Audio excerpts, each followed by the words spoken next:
We have an unquestioned starting quarterback for TCU. We have a safety that's made the move to linebacker and might be a starter. Another wide receiver that I need to mention that is making some headway in camp, and a new 2024 commit. All that and more coming up next. News, news, news. It's Locked On Horned Frogs. You are Locked On Horned Frogs, your daily podcast on the TCU Horned Frogs, part of the Locked On Podcast Network, your team every day.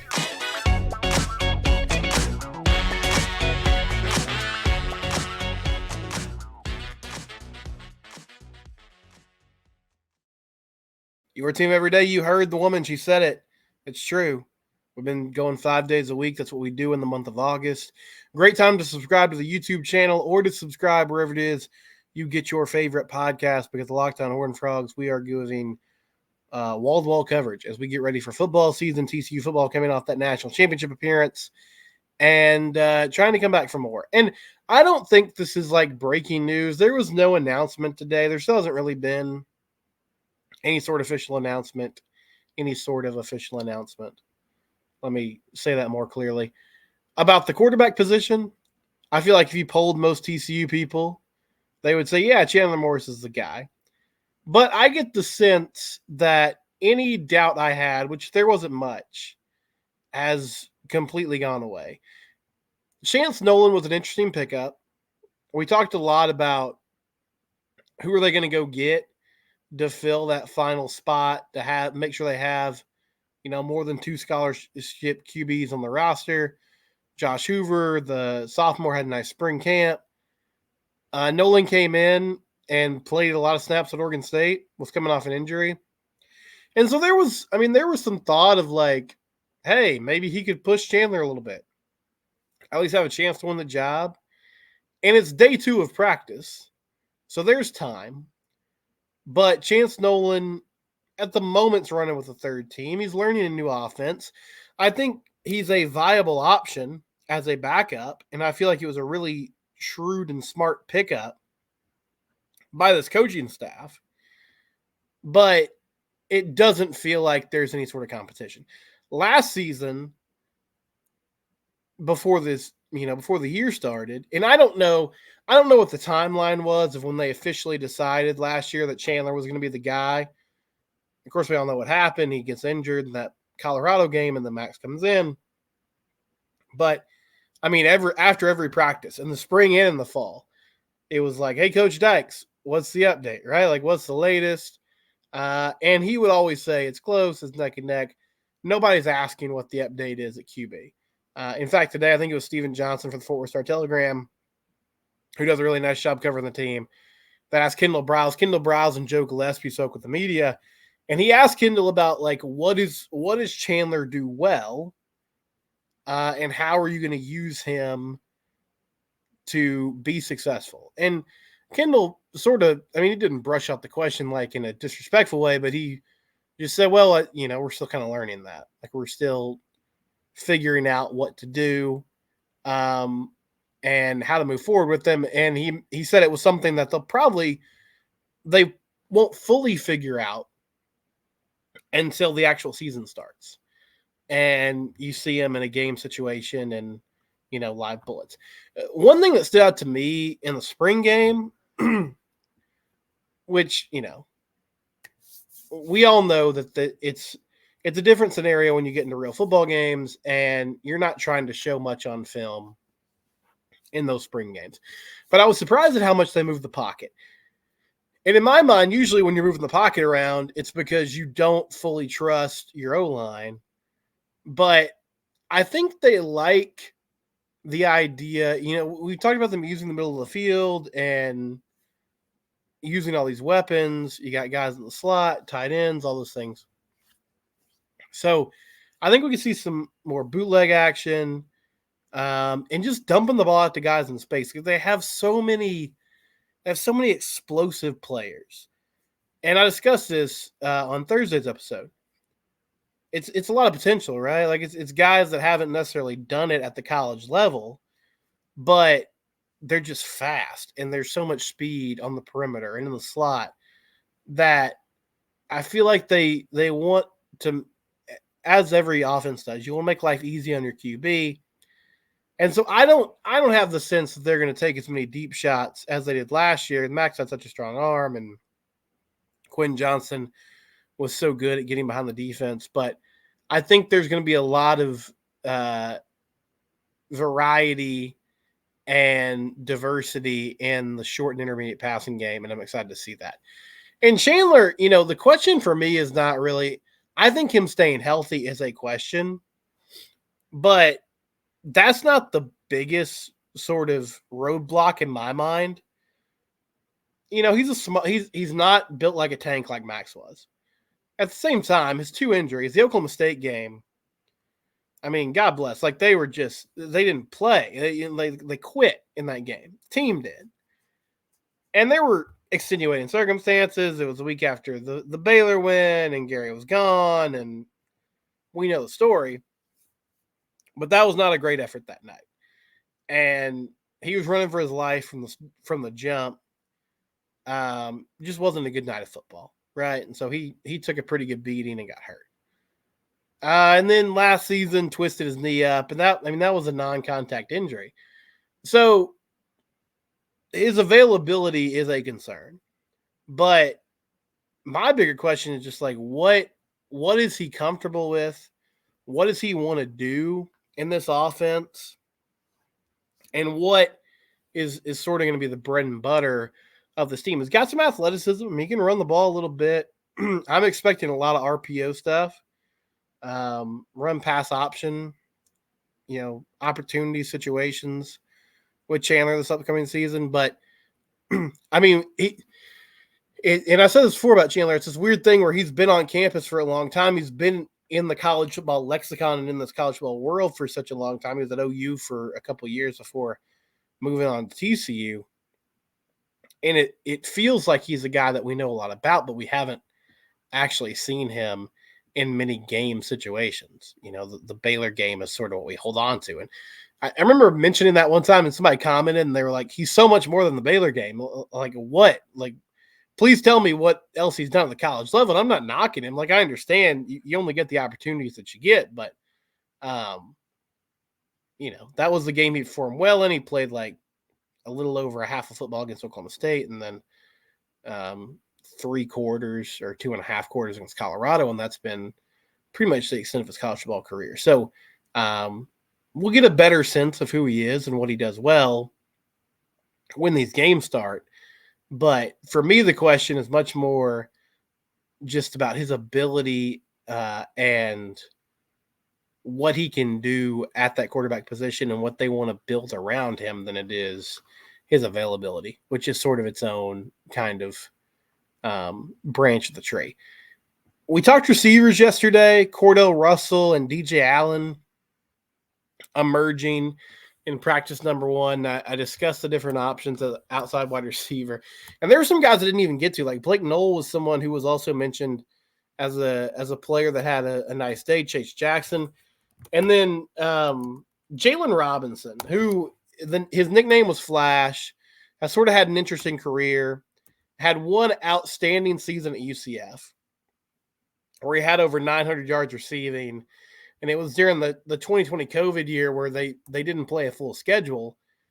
And then last year he was in the portal, and TCU made a big push to try to get him. That season at UCF, 55 catches, 979 yards, 6 touchdowns. That season at UCF, that was the year. But he hits the transfer portal last offseason, and TCU really made an effort to try to go get him. Didn't work out. He ends up at Ole Miss, and then didn't do a whole lot at Ole Miss. Has been battling injuries the last couple of years, but his nickname's Flash. He's really fast. Kendall Browse was discussing him today as well.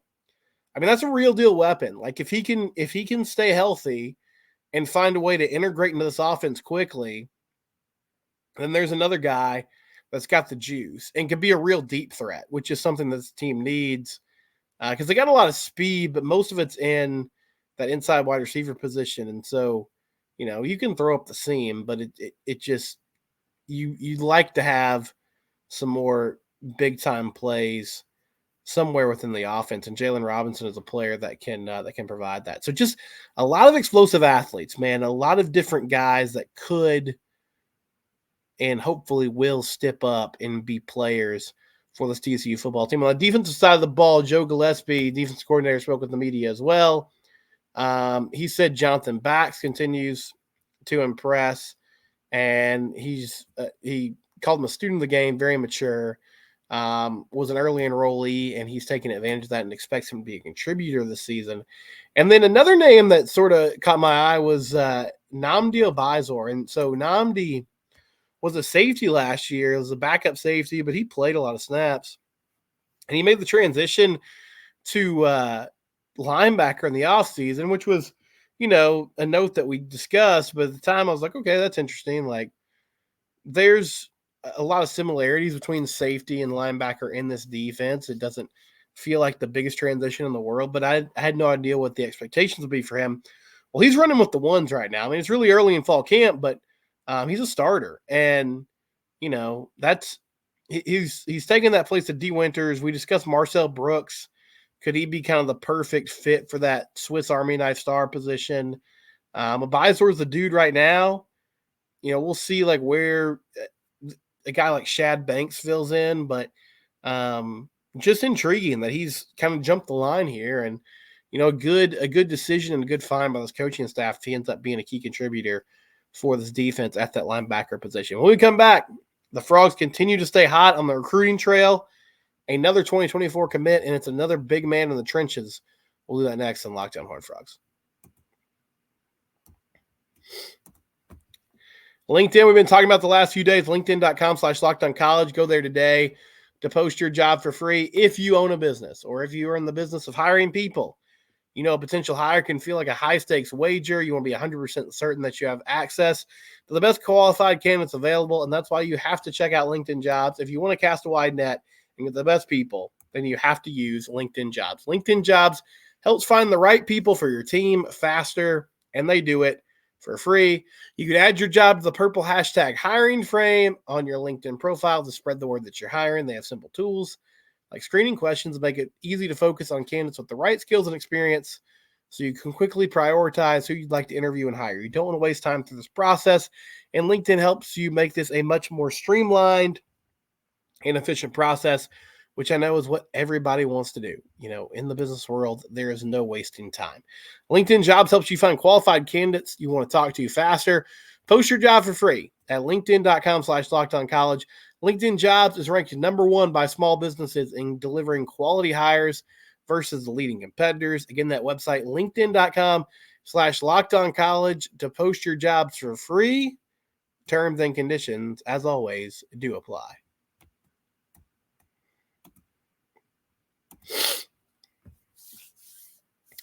Rolling along here on Locked On Horned Frogs, and it's been a big week for TCU recruiting. They went and got Crease Brister, interior offensive lineman for Stephenville, playing tackle at Stephenville right now, but they think he will, move to that interior offensive line spot at the college level. Devondre McGee, cornerback from Conroe. Both those guys were 3-star players.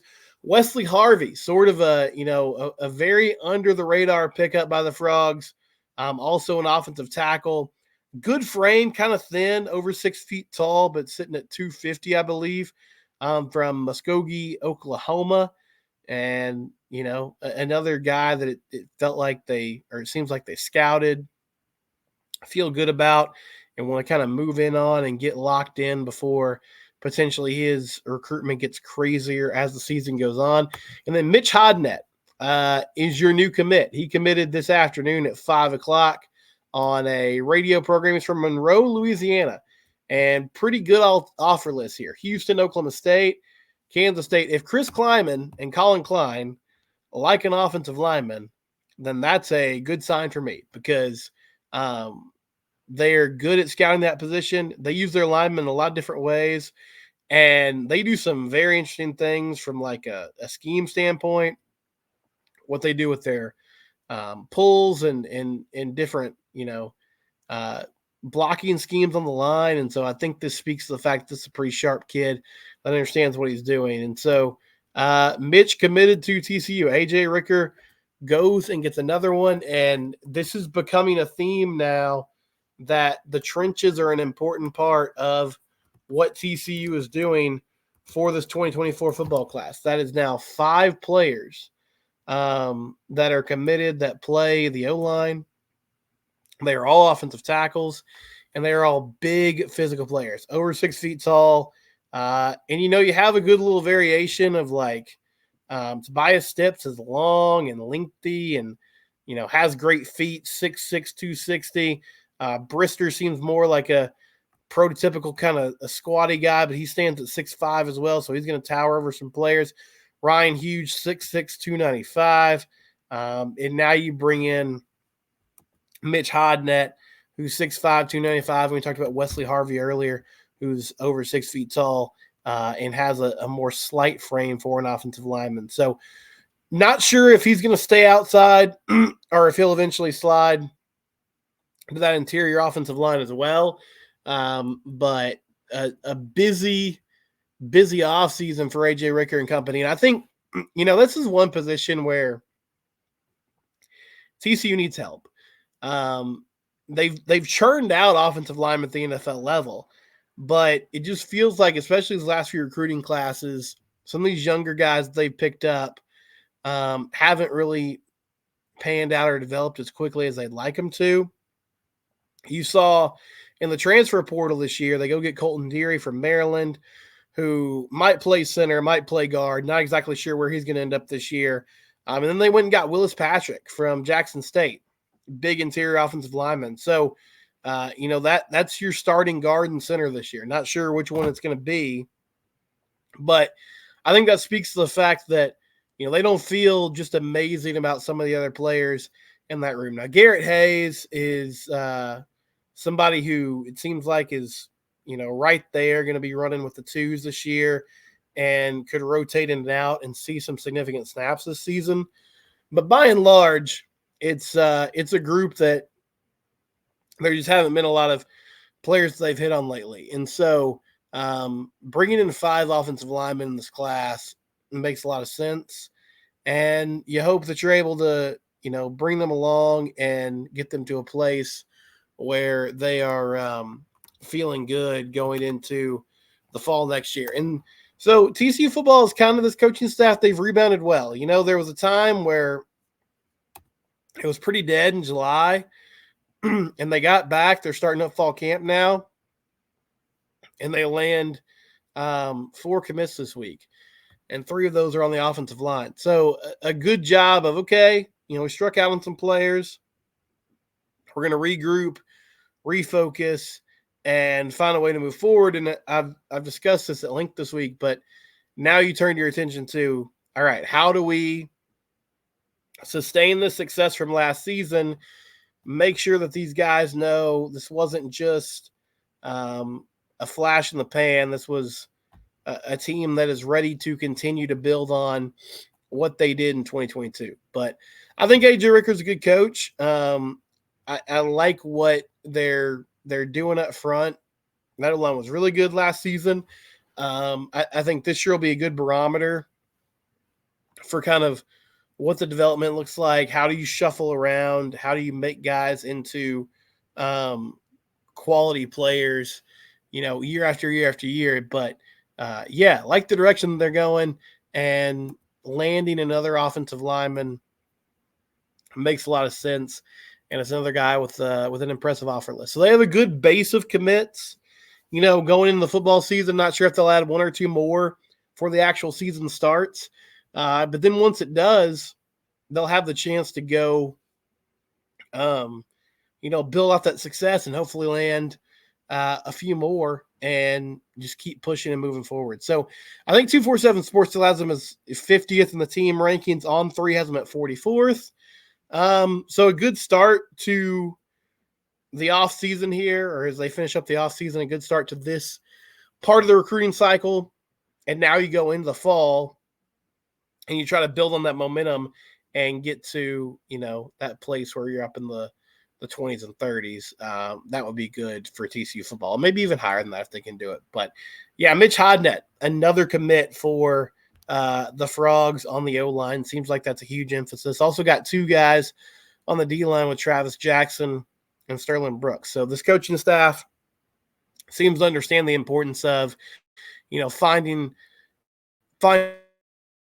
dudes who can maul. And that's the biggest difference to me. There are a lot of differences with some of the top tier SEC teams. And Texas has done a good job of leaning into like, all right, we're gonna give a lot of NIL money to linemen. That's a place where we're going to prioritize giving funds and making sure we have guys that can compete and can do it at this level. But when we talk about like big boy football and how does TCU get to that next level, it starts with just having dudes that can maul on the offensive defensive line. And they kind of had that last year on the O-line. It came together really well, and those guys thankfully stayed healthy all year long, and they were able to really gel and be cohesive as a unit. But that's where it's lacking. And not that they're landing 4 and 5 star players in this class, but it feels like they're getting the type of players they want at those positions, and hopefully they can, develop and get them to a place where they're playing really well. So another commit for the 2024 class. Realignment continues to go crazy, and it appears there is another team headed to the Big 12. We'll talk about the next in Locked On Horned Frogs.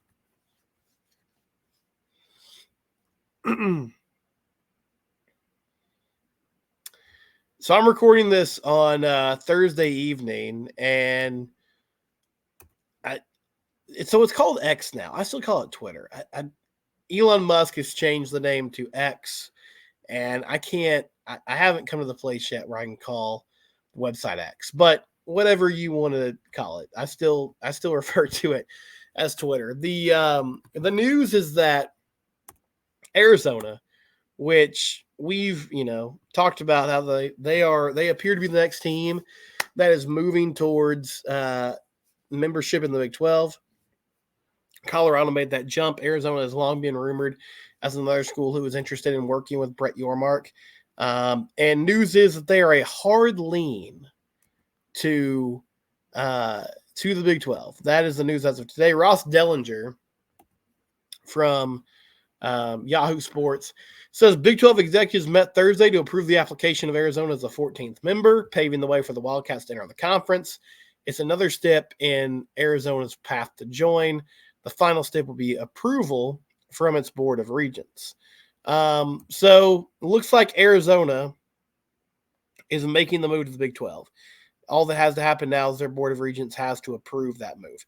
Now, one intriguing thing about this is the Board of Regents for Arizona also controls the decision-making for Arizona State. And it's long been discussed and believed that board wants to keep Arizona and Arizona State together. I believe that rivalry, they play for the Territorial Cup. But that's a rivalry in different sports, right? And so they want to keep that game. They want to keep those two schools together. And Jason Shear's done a really good job reporting on this whole saga. He said last night on Wednesday night, he was pretty adamant that, sources were telling him Arizona State, and Utah were aligned in moving to the Big 12. And that was going to be the next domino to fall. It appears like Arizona State is putting that on hold for now. Not that they wouldn't do it, but they are still in the process of discussing that potential move. Ross Dellinger also said decisions from Big 12 expansion targets Arizona State and Utah have not progressed as quickly as Arizona, but they might remain viable options for the league, and the conclusion is expected in a matter of days. So we're going to get decisions on this soon, but it appears that they're at least listening to the Pac-12, and they're going to hear out, okay, what's going on with this TV deal? How could we move forward as a conference? And if Arizona State and Utah stay together, then maybe the Pac-12 can survive. I mean, Oregon and Washington is a big wild card here because the Big Ten is met now, and they're talking about expansion options. Washington has a Board of Regents meeting tonight at 9 p.m. Pacific, which is 11 p.m. Central Time, where I'm at. Not sure as a meeting at 9 o'clock at night. That's late for a meeting. But they're meeting tonight, and there's not an agenda available to the public that's going to let us know what they're talking about. But, we'll see if they're talking about expansion and the moving forward, what that's going to look like if they could get in the Big Ten. If they move it on to the Big Ten, obviously there's another wrench in the plan because, how's the Pac-12 going to stay together without those two major brands there? But if Arizona State and Utah decide to stick around, then I think the Big 12 at the moment will just stick to 14 teams and move forward that way. And, I mean, that's a really good conference. From a football standpoint, Colorado and Arizona, not the most prolific schools or programs in the country, but Colorado has Deion Sanders. Arizona went 5-7 last year. They've shown some improvement. But Arizona's a great basketball program. And Tommy Lloyd, the former Gonzaga assistant, is a really good head coach there for the Wildcats. I know, we don't like them too much because of what they did to TCU in the round of 32 a few years back. But that's going to be a fun basketball conference. Man, Arizona is another great basketball conference and adds to what already was the best league in the country. Brett McMurphy said that Apple's primary media rights deal with the Pac-12 expires at the end of the week. The proposal is in the low $20 million figure, but can fluctuate and increase based on membership size and subscriptions incentives. So Brett McMurphy says this deal that's on the table from Apple to buy the Big 12 rights and broadcast those games, that's expired at the end of the week. Ross Dellinger said there should be a resolution soon. So it looks like by, Friday, Saturday, we should have a pretty clear picture of who's in the Big 12 and what's going to happen with the Pac-12. John Wilner, who covers the Pac-12 out on the West Coast, he thinks the future of the league will be decided in the next 24 to 36 hours. So things are moving, but the big news today, Arizona will be coming to the Big 12 Conference. So Arizona Wildcats, along with Colorado, making that move.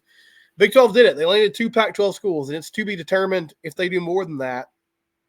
But Brett Yormark got it done. He stayed aggressive. He stayed the course, and this was something he worked on for a long time. And the league, they found a way to make it happen. So we'll see if it actually derails the Pac-12 enough that they decide to – I don't even know what that looks like. Can a conference just fold up shop? I mean, it hasn't happened in such a long time. Maybe my historians who, remember what happened with the Southwest Conference can fill me in on what that looks like. Because it's crazy to me that the league could just fold. But we'll see how that plays out over the next few weeks. We'll be back on Monday. It's Locked on Horned Frogs, and it's your team every day. My goodness.